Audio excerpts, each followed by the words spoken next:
Aux sorties du lot, obligé de sortir et de bataille. L'Afrique n'a pas besoin des paroles, nous on veut toujours des batailles.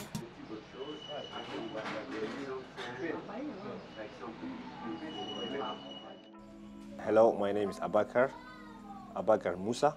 I'm a football coach. I live in Chad.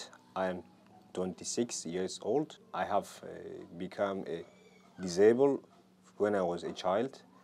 So this is me, and I created my own football academy since 2008. Until now, I work with the kids, and I work with many kids that they want to become professional football players in the future.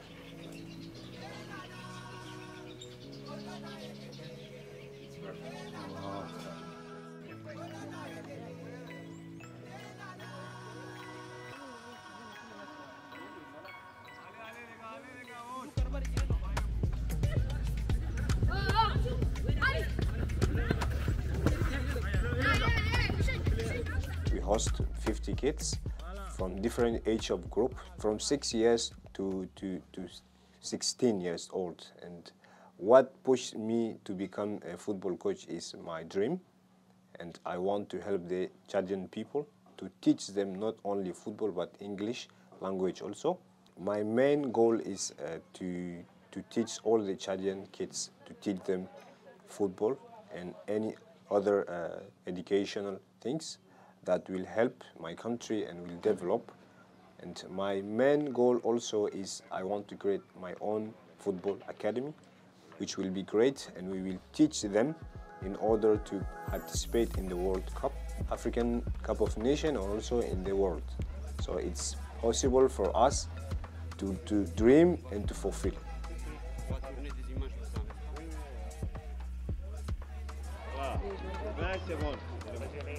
I see myself able because I can do many things. I am able to speak, I am able to think positive, and I am able to teach the Chadian people or Chadian kids. Football is a school of life. This is what I see.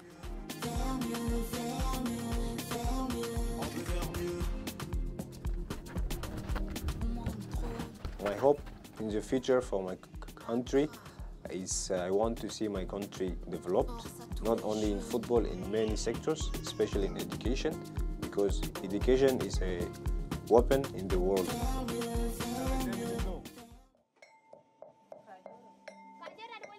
Je suis membre de l'Association des femmes pour la paix et la cohésion sociale. On travaille en groupe. On intervient là où il y a des conflits. Parfois, des conflits entre les foyers, entre une femme et un homme, par exemple.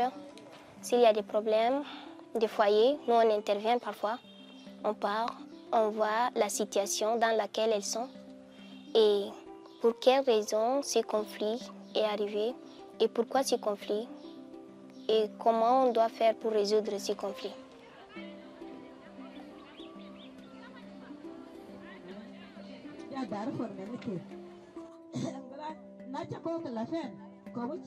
On va les aider et faire ça. Certaines d'entre eux, parfois, les filles ont du mal à aller à l'école et ont du mal à travailler aussi parfois.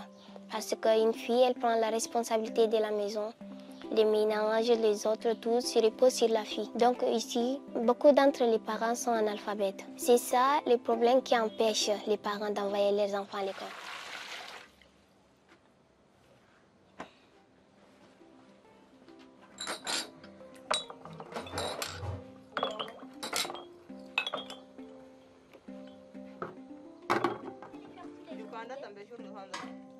Bon, ici, dans cette ville, il y a des gens, il y a beaucoup d'immigrants qui sont arrivés. Beaucoup d'entre eux viennent du Nigeria.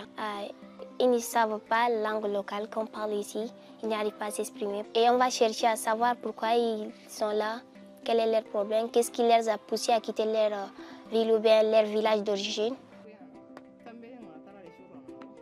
En voyant sensibiliser les filles et les jeunes sur des cas comme ça m'a beaucoup intéressée.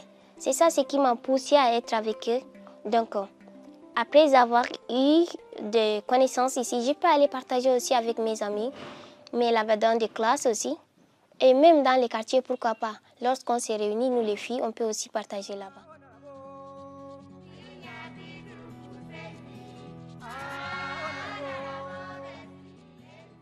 Que notre futur Tchad devient un futur de peur, qu'il n'y a aucun conflit, que tout le monde soit ouvert aussi à la vie, qui donne des chances à leurs enfants et tout le monde soit ouvert. Et j'aimerais que la mentalité des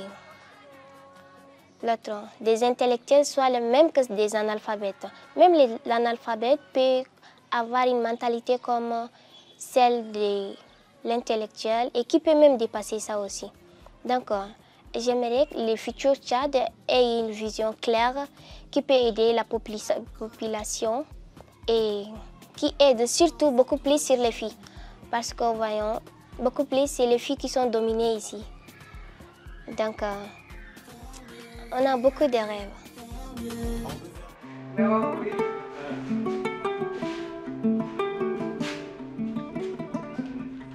Je m'appelle Dion Oumalel Bayrégine. Je suis doctorante en sciences de l'ingénieur option énergie renouvelable dont je fais dans les panneaux solaires.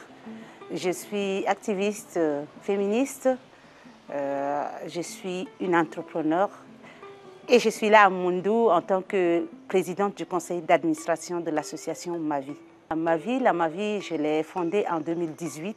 Tout était parti de constats réels, surtout de la question des violences basées sur le genre. Nous faisons de l'accompagnement entrepreneurial, l'entrepreneuriat agricole, nous faisons de l'assistance juridique et judiciaire, nous faisons dans l'éducation et au-delà de ça, nous parlons de tout ça, mais la seule chose qui est restée notre credo, c'est le bien-être de la femme et de l'enfant.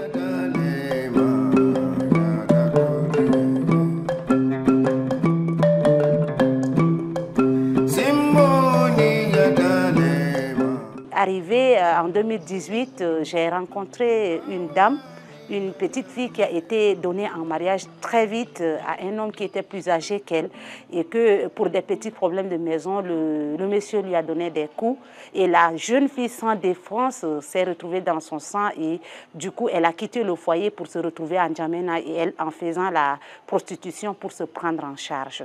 Cette histoire m'a beaucoup plus touchée et en 2018 j'ai dit mais il y a plusieurs organisations des femmes qui font dans l'accompagnement judiciaire et juridique, qui accompagnent les victimes à porter plainte, à poursuivre leurs problèmes pour avoir des solutions.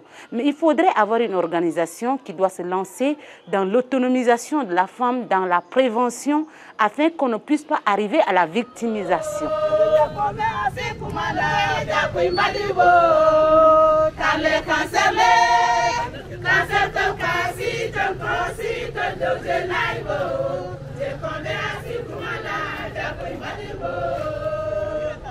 Si on prend l'éducation par exemple, au niveau du primaire, puisque les gens disent que c'est vrai, les statistiques montrent que les femmes sont beaucoup plus nombreuses que les hommes.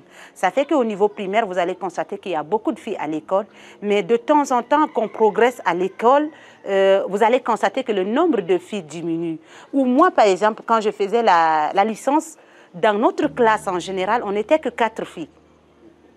Et donc, ça fait qu'il y a quelque chose qui freine le développement de la femme, qui sont des stéréotypes, qui sont des us et coutumes, qui sont des actes que les gens posent, qui ne permettent pas à la femme de poursuivre peut-être ses études. En étudiant, si arrivé en 4e, en 3e et que la femme tombe enceinte, c'est la femme qu'on appelle fille-mère. Mais le garçon n'est pas garçon-père. Il peut continuer tranquillement ses études, mais la fille étant en grossesse, parfois elle rate les cours, parfois elle ne compose pas et ça affecte son développement. Et ce sont des choses qui nous freinent et freinent le développement de la société parce que plus on parle du nombre élevé des femmes, plus les femmes ne contribuent pas réellement au développement de ce pays. Notre constitution a bien stipulé que nous sommes égaux devant la loi. Donc la justice et l'égalité entre l'homme et la femme devaient être vraiment quelque chose de normal.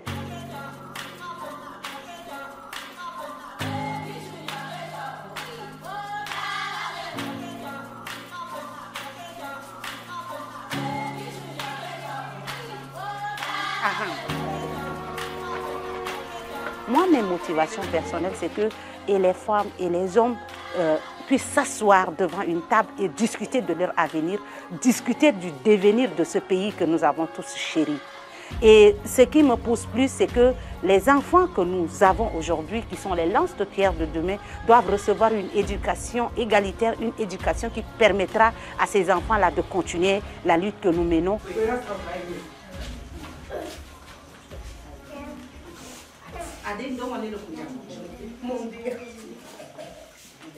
Je voudrais que demain le Tchad soit vraiment un pays développé, un pays où les fils et les filles du Tchad arrivent à dire oui, nous avons un pays et que nous devons le prendre à cœur et l'aider à avancer. Je voudrais avoir ce Tchad-là où le sud, le nord, l'est à l'ouest, nous puissions nous asseoir ensemble et que nous puissions nous développer parce que nous n'avons pas une terre de rechange.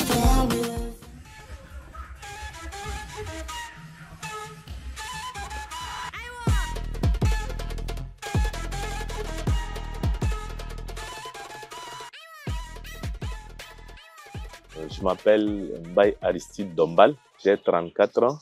J'habite le 9e arrondissement de la ville de N'Djamena. Voilà, je suis d'abord, comme profession, je suis juriste, mais à côté de ça, je suis directeur d'une compagnie de danse qui est appelée la compagnie de danse Wokidna.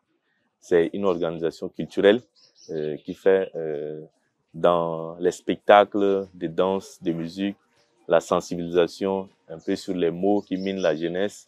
On fait aussi de la formation à l'endroit des enfants qui aiment aussi peut-être la danse, qui aiment aussi la musique. On fait aussi de l'accompagnement des jeunes artistes. Quand un jeune s'intéresse peut-être à la danse, à la musique, on essaie de l'accompagner, on essaie de le coacher. Quand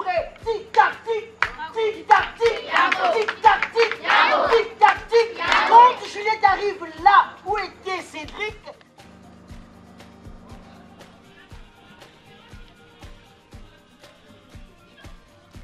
le 9e arrondissement, c'est un quartier des vulnérables. Ça fait que les jeunes qui sont là, ils sont oisifs. Ils n'ont rien à faire, ils n'ont pas d'activité. Quand je constate que tu es jeune, tu viens suivre nos activités, tu aimes peut-être la danse, essaye de te récupérer. On essaie de travailler ensemble. Tu deviens membre de la compagnie, on te forme pour un temps et après, on te laisse choisir si tu veux danser avec nous ou bien créer ton groupe.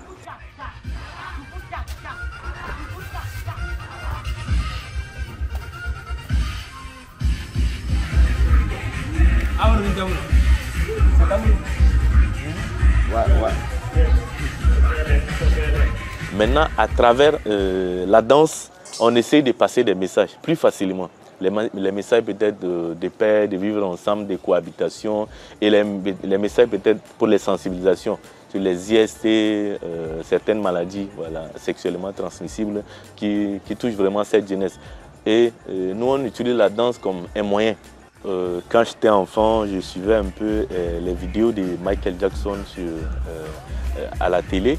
Et d'abord, c'était les mouvements. Je répétais un peu certains mouvements que j'ai maîtrisés de Michael Jackson. Je le faisais quand je suis entre les amis, peut-être en famille. Et les gens aimaient ça.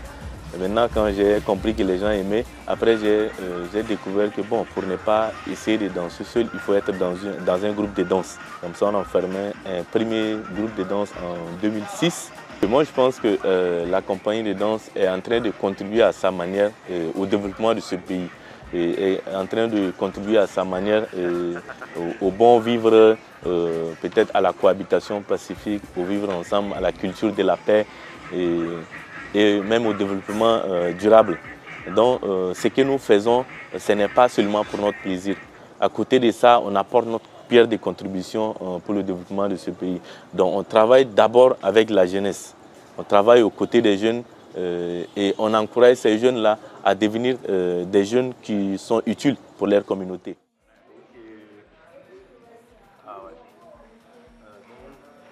Donc, nous, on pense qu'on a une vision très grande du Tchad futur. Et dans cette vision, c'est que nous, on aimerait être dans l'industrie culturelle où on va produire des artistes, on va aider les artistes à devenir professionnels. Et ces artistes, c'est eux qui peuvent faire la visibilité et du pays à l'intérieur et à l'extérieur. Ces artistes, ils peuvent aussi devenir des acteurs des changements des gens qui peuvent impacter aussi les autres pour que ce pays soit meilleur pour nous. Donc, on pense que doucement, doucement, et ça va aller.